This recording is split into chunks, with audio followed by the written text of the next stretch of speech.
We finished Kiva! Woo! Yeah, woo is alright. Yeah, woo is what we should be saying here, because it's over now. So, Kiva kind of ends on a weird set of circumstances. There's a lot of really dumb things that happen. Well, shenanigans. Oh, it's not. It's a little more than shenanigans. No, it's pretty shenanigans. Oh, it's...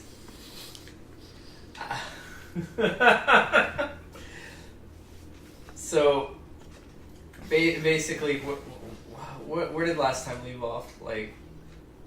Last time was the Fangire King showed up. Yes. And then combo David Bowie. Combo Jiro into the fucking Kiva symbol. Yeah. He did big combo. Yeah, he did wombo combo. He did a solo big combo. The Fangire King's a badass. He shows up in the past to be like, oh, Maya, we had a child together.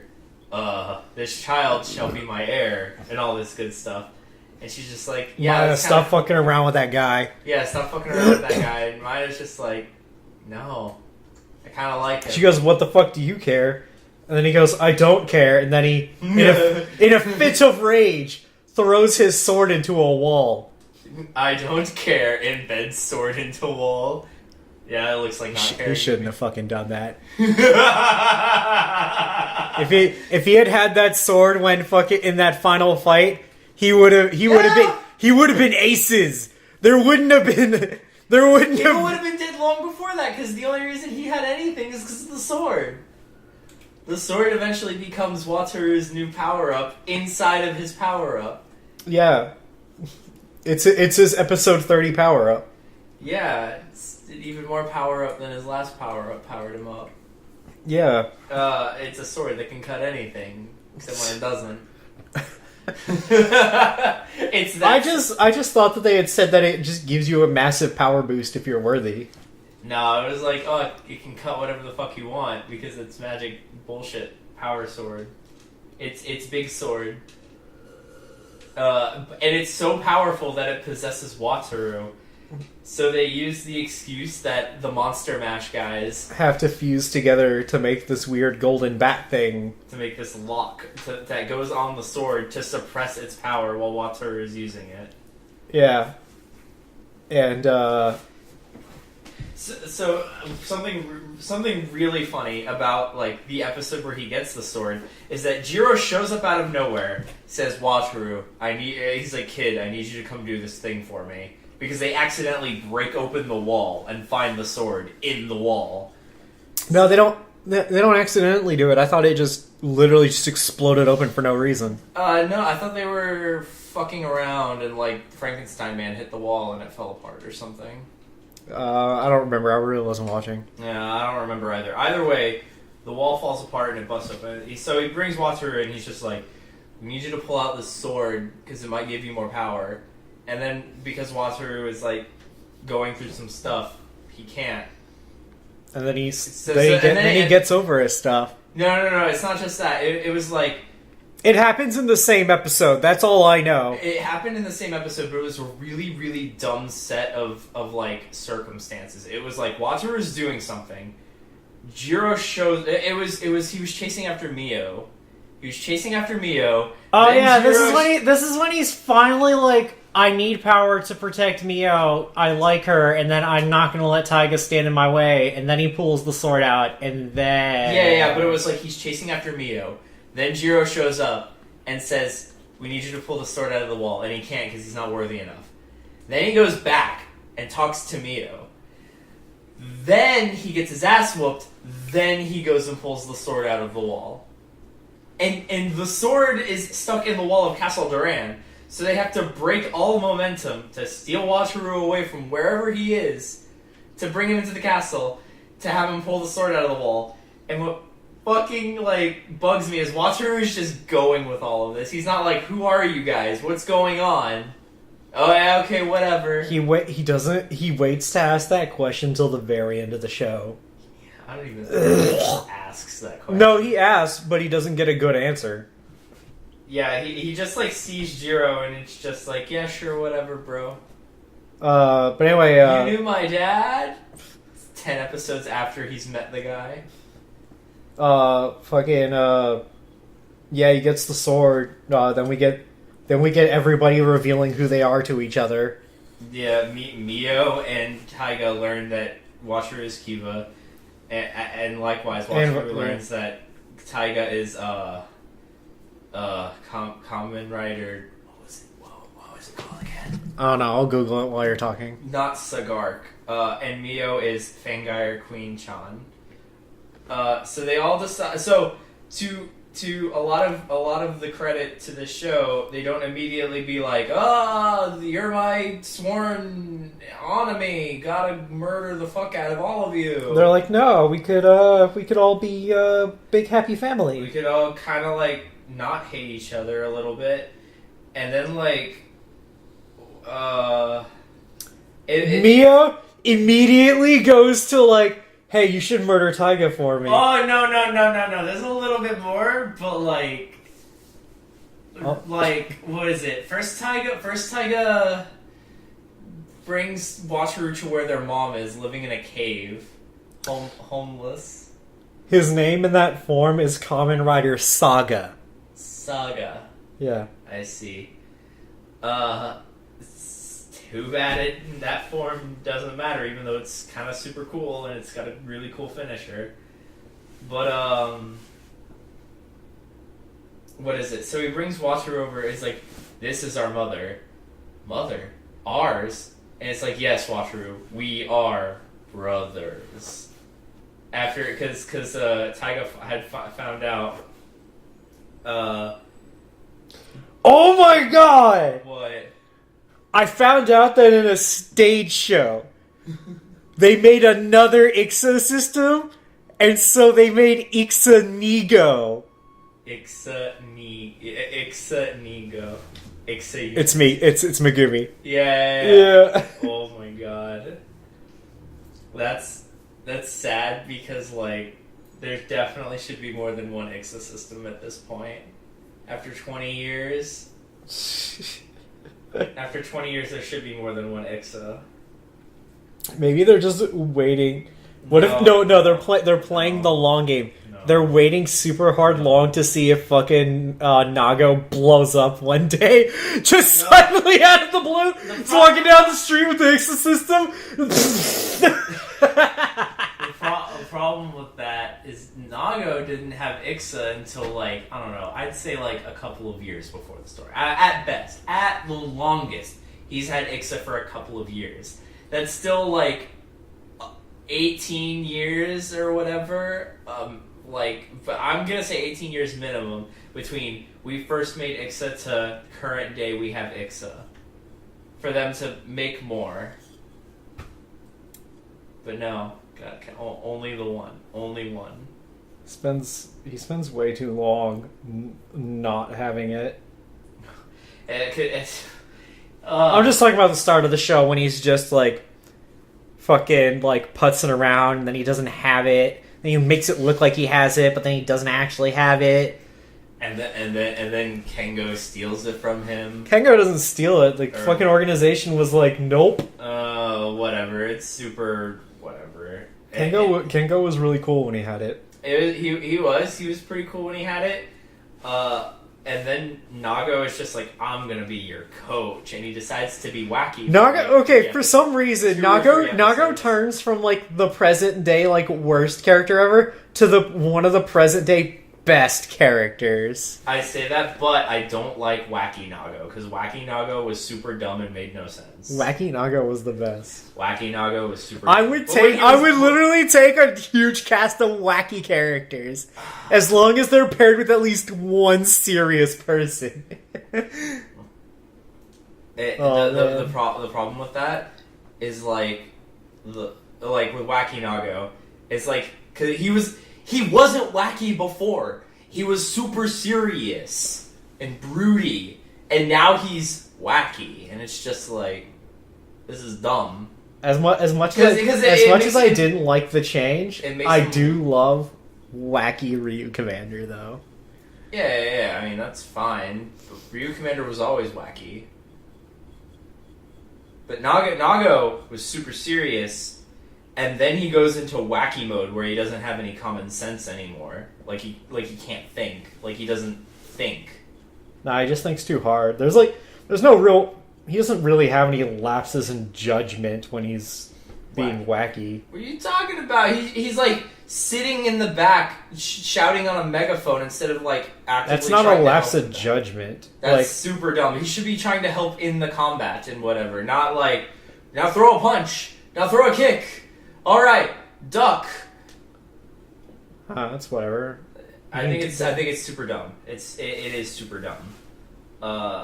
And wacky, but then Wacky Nago. Then they bumped that for Bro Nago, and Bro Nago is the best. You mean Brago? Bro No, we can't do this because later we get an actual character who actually has Bro incorporated into their canon nickname. Oh. In what series? O's. Oh boy. It's coming up real soon. Yeah, that's true. It's like what, after Decade? No, it's after Double. Oh, right, after Double. I'm like, I always forget that Double's after Decade. it's kind of even though it's like really easy for me to remember, it's just like, what happens in All Riders versus Die Shocker? Oh, Double shows up. Double shows up and kicks the shit out of Shadow Moon and walks and then leaves. And then walks away. I love all these upcoming Rider movies when a Rider shows up, kicks ass, and leaves. Oh, like in Deno when Kiva. Thanks, Kiva. You're welcome. Walks away. No, that's even better because it's like, here, let me. Noble Phantasm, Castle Donuts. Summons his fucking in the space between time. How does Walter even? Nothing will ever be as silly as that one, but fucking like some of them are really good. Like why is Wataru's even not even in the Kiva series? It's like even though they play it straight as like serious, it's still super funny. It's super funny when you think about it. Yeah, because it's like in that moment you're like, Kiva's gonna show up and help out, isn't he? And then you just hear Castle Dragon, because this is the first time we've seen Kiva, and it's just like a fucking giant castle dragon in the space between time, and you're just like, holy shit, what the fuck? And it's great. It's too bad Wataru does very few things as cool as that in Kiva proper. Yeah, the next time he does a cool thing is in the movie. Yeah, the next time he does a cool thing is in the movie, because everything else he does isn't really that cool. I mean, we get a double rider kick, but it's whatever. In the movie, I don't think he does it in the show. No, in the show they do it because they finish up. Him and his dad. That's how him and his dad finish off the Vanguard King. Yeah. Because at one point after Mio. Hold on, wait. I'm gonna simplify. There's no it's stupid. Yes, I don't really have anything to add to the conversation. I'm just gonna for the most part kind of just gloss over it. Not to underplay how bad it is. It's still bad. It's just I don't think there's any worth in talking about it. After Mio goes batshit bonkers and is like, kill Taiga, and Taiga's like, hey, you should fucking no, she goes pretty fucking bonkers. Taiga goes, hey, be my right hand man, join the family, fucking Fangires for life, bro. And then Shima eventually turns around and goes, like, Shima at first is like, fuck off, Fangire, and then he turns around after a couple episodes and goes, I'll support the human half of you, but whatever. And then after these shenanigans with these three go on long enough, Wataru eventually gains the self-confidence he needs to be who he truly is. And then he proceeds to go around and just be like, I'm just gonna do what I'm gonna do. He gains the king's disposition. Starts staring at people. You skipped a lot. I didn't skip that much. You did skip a lot. You skipped Mio dying. No, I haven't gotten there yet. No, because Mio dying happens before he goes to the past, and that has to happen before he gets the king's disposition. Oh wait, no, I'm thinking of when he gets. I'm thinking of the other time that he gets his groove. Wataru gets his groove too many times. Yeah, it's just like the Flash. Wataru's too slow. Wataru is too slow. So, all right, let me fix Alan's timeline by saying, first off, in all honesty, it doesn't really need fixing, because even when he fixes it, it doesn't change much. So Mio is just like, Wataru, I want to be with you, but I have to be with the king. So if you kill Taiga and become the king, we can be together. And he's just like, but he's my brother. I don't want to. And she's just like, well, I'm gonna go ahead and assume you're going to kill him anyway, and not say no to Taiga whatsoever at all. And Taiga is just like, yeah, we're gonna get married. It's gonna be great. We're gonna be all whatever. Yeah, she wants to lull him into a false sense of security. Yeah, but Wataru very much does not want to murder his brother. So I'm just gonna skip whatever happens in between that, because I don't remember really. But nothing actually happens in between that. And so on the wedding day, they're getting married, and Mio just decides, fuck it, I'm gonna stab you in the stomach. And she really doesn't want to marry Taiga. She doesn't want to marry Taiga, and this is the first time. Basically, this is the first time Taiga's hearing about this. So I love the way that's phrased. I just like to say he's got the hand in his chest, massaging his stomach, ready to rip it out. He's like, man, this is the first time I'm hearing about it.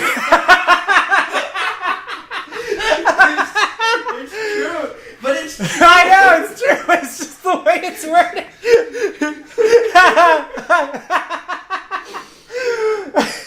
So Bishop... Okay, I admit, even if the Kiva of the show is bad, talking about it afterwards is great, though. It's the first time I'm hearing about it. So Bishop is just like, we should kill the bitch. Kill the traitor bitch. And Taiga's just like, no, I love her. And he's just like, but she just fucking tried to rip out your stomach. And he's just like, yeah, so? I'm not gonna hold her accountable for this. So after that, we cut to Wataru fighting someone. I don't remember who he's fighting, but he's fighting somebody. He's fighting Shima because they turned Shima into a Fangire. Oh yeah, that was something that we missed. The leader of the wonderful Aozora Association becomes a Fangire in order to not die, because he's about to die. It's not. Well, it's more like he becomes a Fangire because Taiga's a dick. Taiga is a dick. And Taiga was a dick to his adopted father. Remember Shima as his adopted dad or whatever? His adopted dad was a huge dick to him too. I'm not gonna fault him for that. I don't remember what Shima did to be a huge dick. They just keep talking about how Shima raised him like a shitty person. Oh. It's like, you didn't treat me like a real boy, and he goes, "Oh, I didn't fucking care because you weren't." Damn, because he was a Fangire. Anyway, so Shima's dying, and they're like, "Taiga, save him!" So he infuses a Fangire inside of Shima, just to be a dick. Just to be a dick. He could have not. He didn't have to do it. He just did it because. Yeah, this is a dick. So then Wataru's fighting Shima, and then Taiga shows up to that fight. Taiga with a hole in his stomach, still in his wedding outfit. He shows up because he wants to kill Wataru, because then nothing will stand between him and Mio. Yeah, but the problem is, he should be looking. It's really jarring how the sequence of events and how it's cut. Oh, it's that's the problem. Oh, it's just super dumb as well. Then while they're fighting, Mio shows up. And Wataru. We skipped it. We skipped over something else, because fucking Taiga in Saga form does a Hisatsu to Shima! Oh yeah, he stabs Shima through the chest with his laser sword and then makes him explode. Don't worry, he missed his vitals though. The explosions missed his... The explosion over his entire body missed his vitals, it's fine. Which we find out a bit later, but don't worry about it. It's whatever. Shima's dead. So Wataru's just like, I'll never forgive you. You killed this man that I barely knew, really. So they're fighting, and Wataru's gonna do his Hisatsu, and he's jumping up into the air for his Wake Up Fever Rider 1,000 million stab kick. Yeah. And Mio sees it, and she's just like, but wait, I wanted Wataru to kill Taiga, and then I tried to kill Taiga, but I kind of don't want it to happen anymore. And I'm just like, bitch! What? This would solve all of your problems. So she's just like, no, Wataru, stop! And then jumps in the way of the rider kick, and she fucking tanks that rider kick like a boss and falls off a cliff. Then Wataru gets down. Wataru she gets down there. Then they have a talk. Then there's an imaginary wedding, and then she dies. Then she super dies, and it's all Wataru's fault. Quite obviously. Okay. Until the next episode when Bishop's like, "It was me!" Oh, okay. But first, before we get to that, because that happens after a certain scene that I want to talk about. So after Mio dies, we see Taiga sitting in his like executive boardroom with like a picture of Mio, and the boardroom's empty and angsty and brooding. And I go, man. I'm thinking to myself, man, I want to say this really dumb thing, and the dumb thing was, one of his executives should walk up and say, "You've lost all of your money and you're bankrupt now," or whatever, just or something like that. And then, no, that doesn't happen until Wataru comes back. It's either until he comes back or right before he comes back. Bishop before that goes the "it was me" thing, and then we get the board going, "Hey, we're kicking you out." Yeah. So then like an episode later or something like that, a board member comes in and says, "You lost to Kiva. We don't associate with losers. You're fired." And I'm just like... Then they have a board meeting where they say... No, it's not that a board member walks up. They're having an actual board meeting. Yeah. Where they go, you lost to Kiva. We don't associate with losers. Get out. Yeah, and I'm just like... I thought it was super hilarious because they were just like, we don't associate with losers. Like, that was the translation, the subtitle translation for that line. And it's just like any of you could fight Kiva on even equal ground. Get the fuck out of here! And no, it doesn't matter. So their king faltered. He showed weakness. He got kicked out. Yeah, he what fucking he has the King of Hearts crest on his fucking hand. He should have been like, "Oh, kick me out, will you?" Just holds up his hand and summons his fucking noble phantasm as the fucking snakes come out. And the snakes start coming out of the walls and start eating them or some shit. Yeah. Oh yeah. Oh, by the way, Taiga's cool moment is when Bishop does the "it was me" thing. He fucking decks Bishop, knocks him down on the ground, and then uses the King of Hearts crest to summon the Noble Phantasm on Bishop's chest as the snakes attack him. It was great. Yeah, it was super cool. So he loses all of his money, he loses his wife, so he goes blubbering to his mommy and sitting in the cave, homeless and derelict. And then he kills her.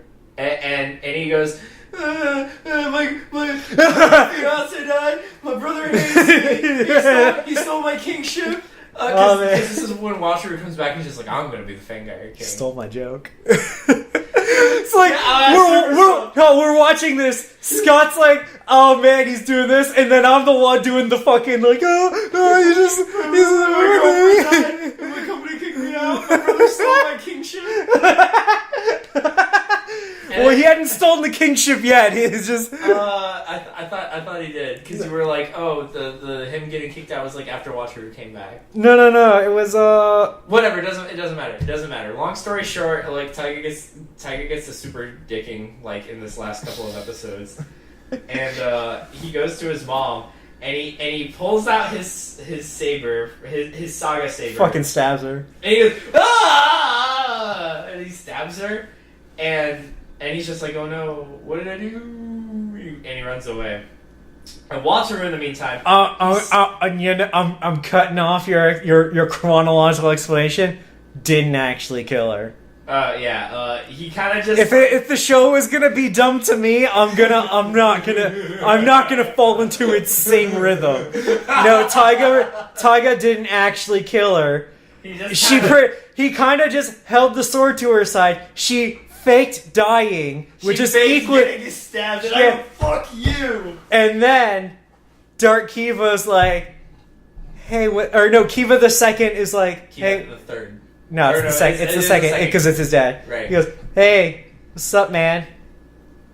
I feel like joining. I feel like teaming up with you. Let's do it." Yeah, you seem like a cool guy, even though I betrayed the king in the past for the exact thing But that you fucking did right now. Yeah. So the reason, Well, hold on. In Kiva the second's defense, he was there. He saw what happened. He knew that she was still alive.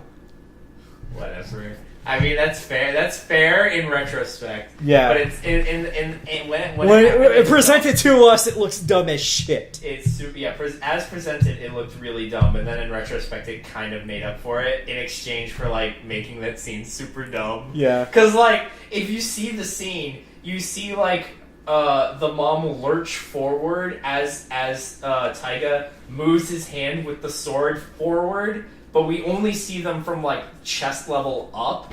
So it really does look like he stabbed her. And it's like, then and then it's revealed that he just kind of moved his arm forward into her hip. And didn't along stab her hip, not into her hip. I have to make that distinction because he whatever. did not penetrate. Yeah. What I mean is, like, he kind of just, like, moved his hand forward with the sword in it. Didn't stab her or anything like that, and she just kind of lurches forward. I guess because he hit her, or something. It's still super dumb. But meanwhile, Wataru's thing is that he super blames himself for Mio dying, obviously, because as far as he knows, he rider kicked the bitch and she disintegrated because Wataru doesn't know about Bishop coming in and shooting her with laser beams. I don't think that anybody actually tells Wataru about now that I think about it, nobody actually tells Wataru that Bishop was the one. Yeah, because Wataru would have fucking hard murdered Bishop super bad. You're not my brother. I don't care about you. You're a dick. And then he would have fucking killed Bishop in like one hit. Bishop wasn't his brother, but whatever. No, but he said you still because he would have been like. As association, I don't have to hold back against you. I'm just all my rage. Yeah. Because, alright, so, because he blames himself, as far as he knows, he rider kicked this bit. By the way, so, Mio did take that rider kick like a champion. Yeah. She didn't die. She wasn't gonna die after taking up. She is technically up there as like top tier Fangire. Top tier badass. She's one of the 4 strongest Fangire. She's the queen. She took a rider kick, fell off a cliff, and then was about to get up and keep going when Bishop shows in and shoots her with a laser beam, and then that was what killed her. Yeah. But anyway. Yeah, Wataru goes around doing hijinks dressed in different costumes to try to convince his dad not to go bang his mom. Yeah, you skipped the part where he goes back in time. No, that's what I'm saying. He's back in time. He is now back in time. He's like, hey, you need to not fuck this bitch. And he goes, well, why? And he's just like, well, don't worry about it. Don't fuck this bitch. And when he reveals... And it's like, it's hilarious because it's like, it's the opposite of what Wataru should be doing as a person from the future. Like, normally, someone would go back in time and get their parents to fuck so he could, exist.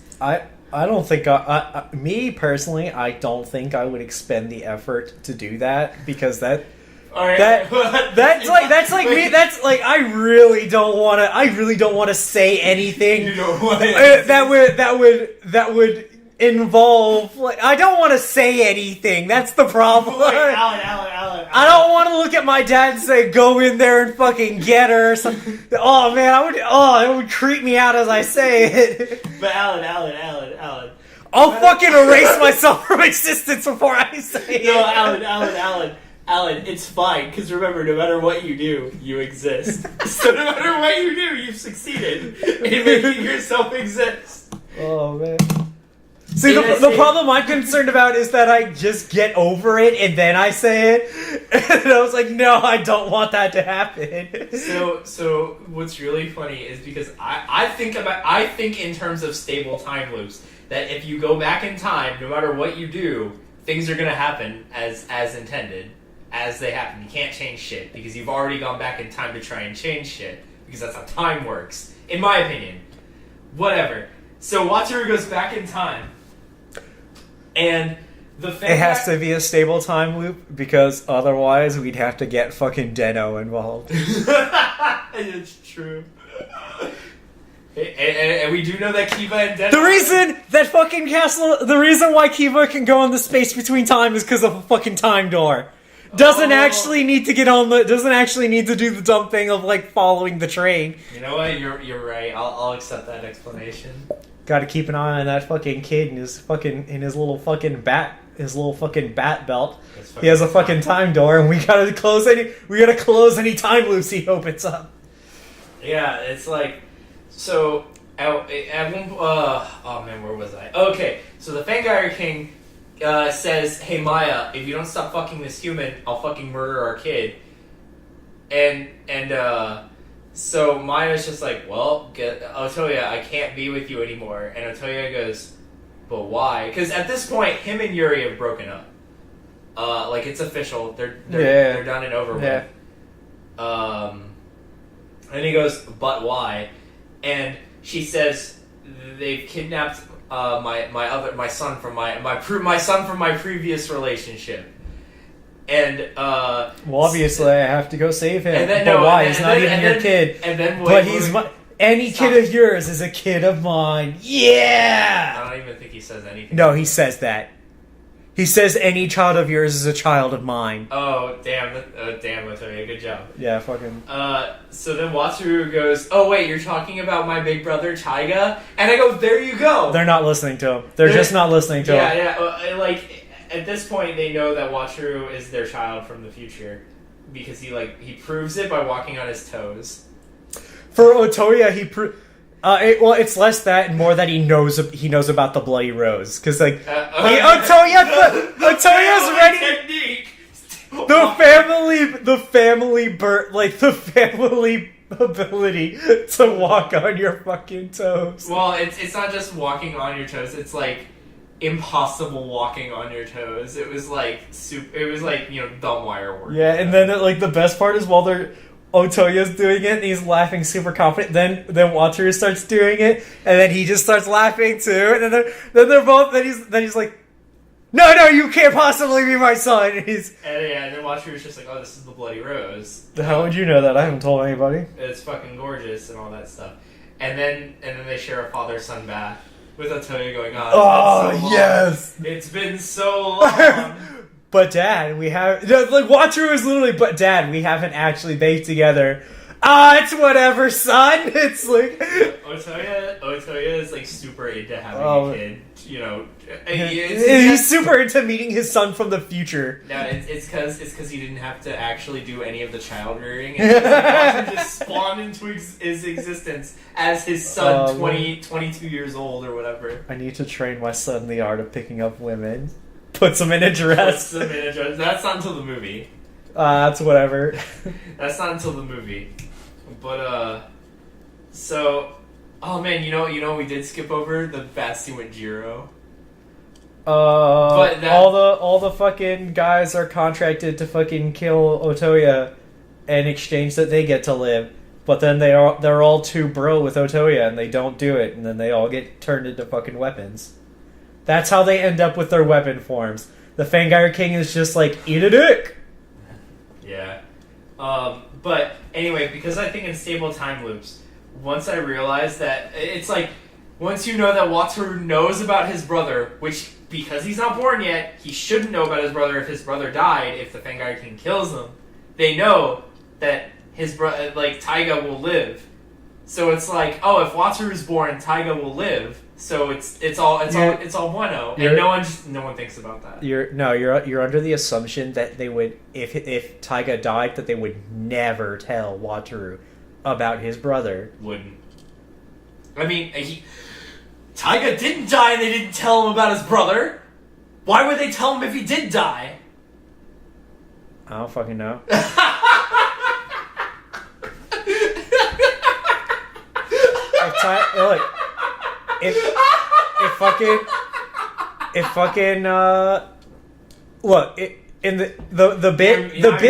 thing is that if, like, the Fangire King says, you can be with Otoya, but I will murder the child.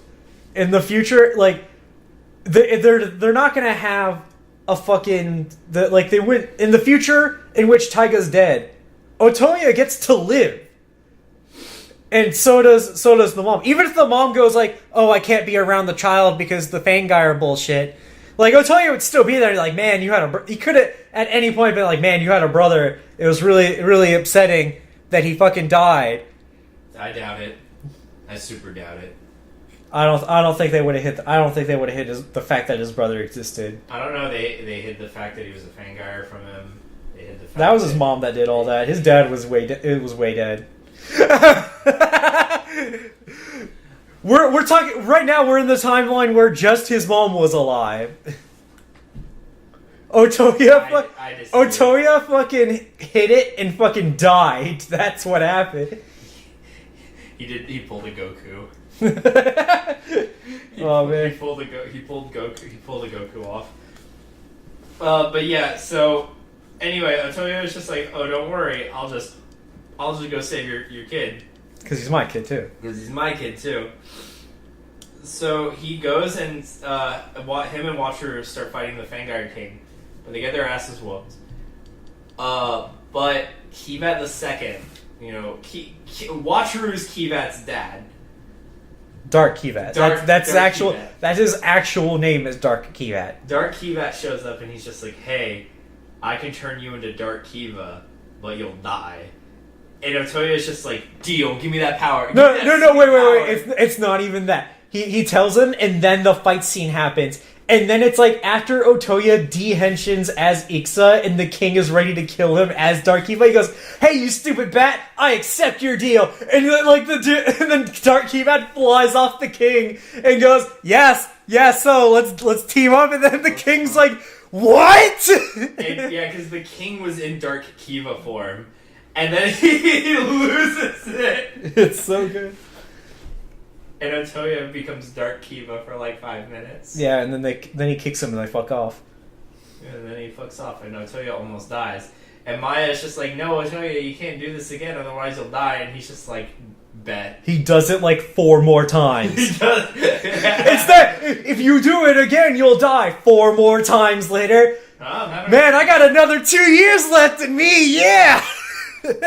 He really does. Yeah, because he has to live for another 2 years because Wataru is only 20 and everything is taking place 22 years in the past. Wataru... No, timeline changes. Wataru is now 2 years older. That's how he gets the king's disposition. No, he's 2 years younger. That's why he gets to go to high school in the movie. That's not how that works!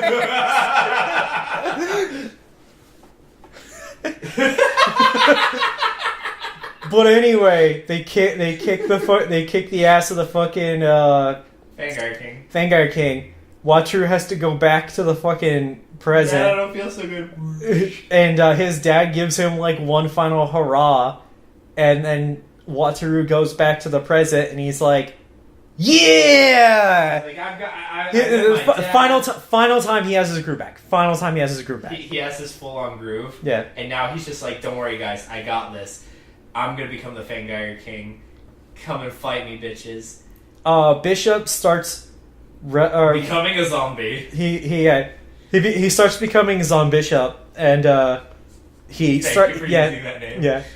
He resurrects a bunch of dead Fangire to gather energy, so he can send it to resurrect the king. But not the coolest Fangire. You mean the guy who already had the power to resurrect the dead? The Grim Reaper Fangire. Oh, that's what. You know what? I bet Bishop just absorbed his corpse and like, now I have that power. He absorbed that skill.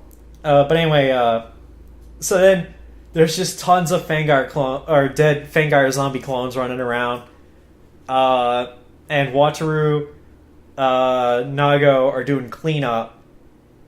Naga's going blind, so that Nago gets his ass kicked by Bishop during one of the energy gathering sessions, trying to protect Megumi, and he gets hit in the face, and this hit to the face causes damage to his eyes. Yeah, so he's definitely going super blind. Yeah, he starts going blind, and then he has to get his groove back. Megumi is like convincing him that he needs to not give up or whatever, and then finally decides to not give up, beats Bishop, and then gets his eyesight back because his eyes healed at a very serendipitous time. Yeah, he just he fights, he kills the final monster, and then he can see again. Yeah. Meanwhile, we have the board, like around this time is when we have the board meeting where Taiga gets kicked out. And then Wataru's like, I'm the Fangire King now. And then Taiga gets Dark Kiva. Then they have a fight. Then they have to fight the revived Fangire King. And the brothers put aside their differences once Wataru finds out his mom isn't really dead. Yeah. No. They put aside their difference to fight the Fangire King, beat him, and then he finds out that his mom's still alive. But then the brothers still have to fight because of fucking anime. Anime. And despite being live action, Tokusatsu is anime. It is. And then we get a cut of like. That's a pretty cool final fight. Yeah. We get a cut. Well, we don't actually get to see the final fight of Wataru versus Taiga, but we're talking. You're talking about the Fangire King one, right? Because we only see a little bit. We see them like start to square up, then they henshin, then they run in, and then like and then they cut. Yeah, and then they cut. Yeah. We cut to 2 years into the future. No, it might be 1 year. I don't know. It doesn't matter. It is an indeterminate amount of time in the future. They're going to a wedding. Yeah, it's Nago and Megumi's wedding. Megumi is the husband and Nago is the wife. Yes. I mean, in concept, yes. Yes. We get scenes where Oh wait, I think it's like right before the cut. No. It's right after Wataru returns to the present. But before they cut back to Wataru being the coolest, biggest, dickish G around, we get Otoya doing his rounds of like saying goodbye to everybody and telling them what to do. Setting up all of the bullshit. Yeah. He tells Megumi to go find a fucking Yeri to go find a fucking husband. He tells the three guys to watch his son. The Monster Mash guys. Yeah, he tells the Monster Mash to watch his son, and then we cut to like 2 years later where he's finally dying in Maya's lap. Maya, I don't feel so good. That was his goodbye. Wataru, or Megumi has like a moment where she's like, "Man, I wish my mom could have been here." And then she gets the ghost of her mom to say like, "Oh yeah, you're winning at life. Good job." I'm so proud of you. Yada yada. Yeah. Everybody gets to the wedding. They have the wedding. I now pronounce you husband and wife. Boom! Doors open up. Dad, you gotta help me fight the Neo Fangire from space. And everyone's just like, what the fuck are you on, weirdly dressed child? He didn't say they were from space, but he might as well should have. When they walk outside, there's spaceships coming down. Oh man, it's just a huge flying saucer. It's great. He's like, so Wataru's son from 22 years in the future is just like, I'm Neo Kiva or whatever. He doesn't say he's Neo Kiva, but he's Neo. He says, I'm Kiva in the future, and then I'm your son. And then they run outside, and Taiga runs in from the side because he wasn't invited to the wedding. then they all hedged in, including Wataru's son. And the Monster And the Monster Mash guys also turn into their monster forms. Then they all jump and do rider kicks into the sky. It's great. Dad, you have to help me fight the By the Neo way, Fang they made the actor who does Utoya also do Wataru's son, so it's hilarious as shit. Oh, it's so good. It's about as funny as the time Wataru acted like the actor for Wataru was acting like the actor for Utoya. Yeah. It would have been great if fucking like I said when we were watching, it would have been great if Wataru would question his son because his son looks suspiciously like his dad. Wait, aren't you just my dad? And he's like, no, I'm not actually your dad. I don't know. I saw my dad like last week. It's really weird. Because his dad would just use the time door to punk him out all the time. Oh yeah, if Otoya knew about the time door, he'd super fuck with Wataru. Yeah. If he had free access to it, he'd super fuck with Wataru. Yeah. We know it. That's the end of the show. And then the movie. We watched the movie. King of Hell's Castle. Or whatever. The movie is supposed to be between episodes 24 and 25. But it's super non-canon. It's super non-canon because it starts off with Megumi already knowing that Wataru is Kiva, even though nobody should know Wataru's Kiva until like episode 40-something. I think it's like 30-something. It's either episode 39 or episode 40, one of those two. Yeah, it's... Anyway, even if it says... even if we ignore that one, that part, the part where he still meets his dad. The part where he goes back in time and introduces himself to his father, because, like, there's no way you could flip it. It's like, if the movie takes place before the show, or if that scene in the movie takes place before that scene in the show, then he wouldn't have to convince his father in the show, and then if you reverse it, he wouldn't have had to convince his father in the movie. Yeah. There's an there's a side plot that's irrelevant to everything that's happening. Something violent player, something violent player daughter. But after Wataru comes back from the past, after having saved his his dad or whatever, they find out that they didn't really stop the thing they were supposed to stop in the past. Yeah. The big dumb evil guy is still there. Is still gonna show up. And then in a crucial moment when Wataru doesn't have Kivat, because Kivat stayed in the past to go pick up his dad and Yuri. Kivat brings his dad and Yuri into the future to save his son, even though he probably wouldn't have needed saving if Kivat were just there at all. It doesn't matter because we get the great Otoya line it's only natural for me to have crossed time to save my son. So, no, he goes, it's only natural for me to have shown up to save him. He doesn't mention that he doesn't even bother to mention the fact that he crossed time. It's only natural for me to show up and save my son. But Otoya, you skipped 20. You went through 22 years of time travel. For the rest of the movie, Otoya gets to stay in the future. We get introduced to Kamen Rider Ray, who doesn't matter. He's pretending to be from an organization that wants to kill the monsters of this movie who aren't Fangires, they're Legend Dorgas. And then the Legend Dorgas, which doesn't matter. Legend Dorgas want to revive Kamen Rider Arc because he's Satan. Because he's a threat to fucking humanity. Kiva or King. Not even Kiva, just King in general. And when Arc is finally back, he goes, "Oh, I'm gonna get vengeance on the entirety of Kiva." And eventually they end up at the fucking castle. And they have a big dumb fight with a big dumb CG Kamen Rider. Yeah, Megumi and Yuri get a side-by-side henshin into Ixa's. Then in the middle of their fights, they get separated. Wataru gets mind-controlled, then Otoya unmind controls him. Power of fatherly love! Yeah,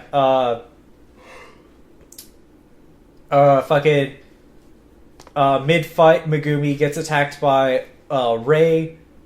Then Nago shows up. Nago henshins. Nago beats Rei. Doesn't use fucking Rising form, even though he should have it. And it's really sad because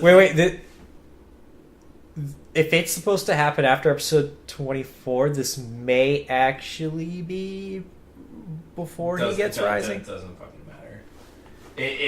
We've already fine. You know what? Fine. We've established that the movie's non-canon. Maybe he just doesn't have Rising. Yeah, whatever. But he should have had Rising because the thing with Rei and Nago is Rei was like, oh, why did a useless guy like Nago get Ixa, implying, and they make casual mentions that they've known each other in the past, and then Nago before he beats him says, I'm not who I used to be, and then he beats him, and I'm just like, that would have been a perfect time to like use Rising form, because even if it happens before he gets Rising form, that still would have been a good chance to just show off Rising form in the movie. Oh, I actually like it better when they're like, I'm not the person I used to be, and then they just beat the person without having to power up.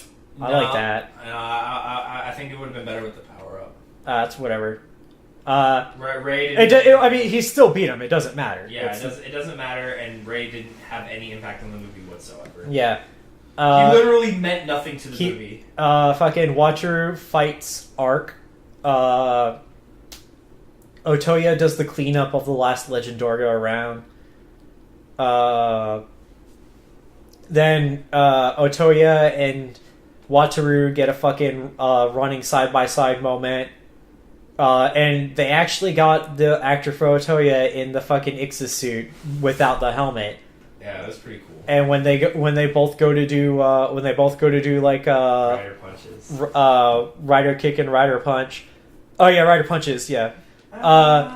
We get Otoya without the helmet, and then we get a flash of Wataru naked.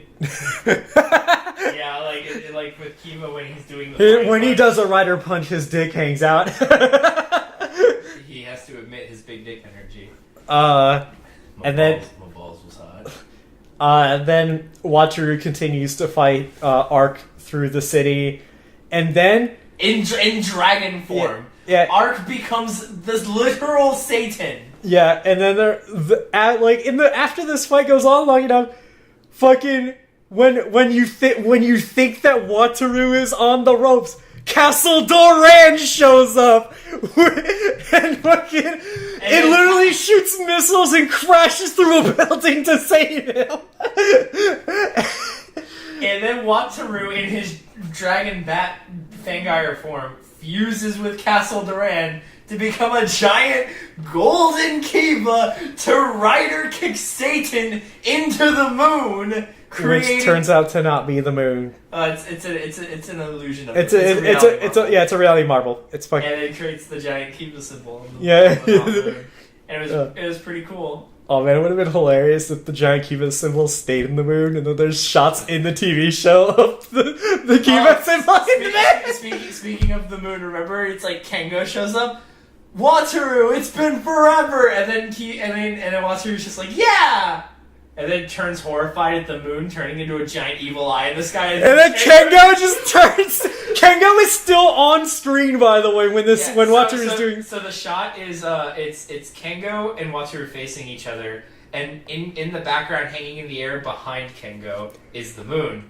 So they're talking to each other, and they do a reverse shot. And the reverse shot for Wataru is him like looking up at the sky, horrified. And then you see and then you go back to the shot, and it's Kengo and then the moon in the background, and you see the moon turning into a giant evil eye, and Kengo just kind of casually scrolls off screen. Scott was ready to call this out, and then they're like, then they turn around, and Kengo's mind controlled in this weird eye formation in the middle of the park. Yeah, I was like, yeah, that's how that works. You see your friend turn horrifyingly up into look into the sky, and you don't just even acknowledge it. away. I was ready to accept that the show did that. Like, hey, it's been a while. I would have actually wholeheartedly accepted that scene just because of how funny it looked. Yeah. And they immediately fixed the mistake. Oh, everyone's a zombie now. But yeah, that's pretty much all of Kiva that I care to talk about. Kiva suit's cool. Except for that time it almost killed the actor. 95% of the things that happened in the past I think are cool. Only about like 30% of the things that happen in the future I think are cool. And that's pretty much it. Suits are nice. Yeah, the suits are all right. Like I wouldn't say they're super nice, but they're all right. There was so much potential in this show that just went to waste, and so many like useless things and weird editing. Like, yeah. I mean, we just go on to Decade now. Yeah. Final score. This was like a 5 out of 10 for me. Yeah, I'm gonna go with the same. I still enjoyed more than 50% of the show. I'd say I enjoyed about 50% of the show. And that's not even like the whole joke about Otoya 50% of the show. Like overall about half of the show I liked, and then the other half was just like, why the fuck would they do this? Yeah. So next time you see us, we're going to have watched 50% of the fucking 10-year anniversary show. The 10 year of the Heisei era. Yeah. 10-year anniversary of Heisei, my bad. Alright, till next time.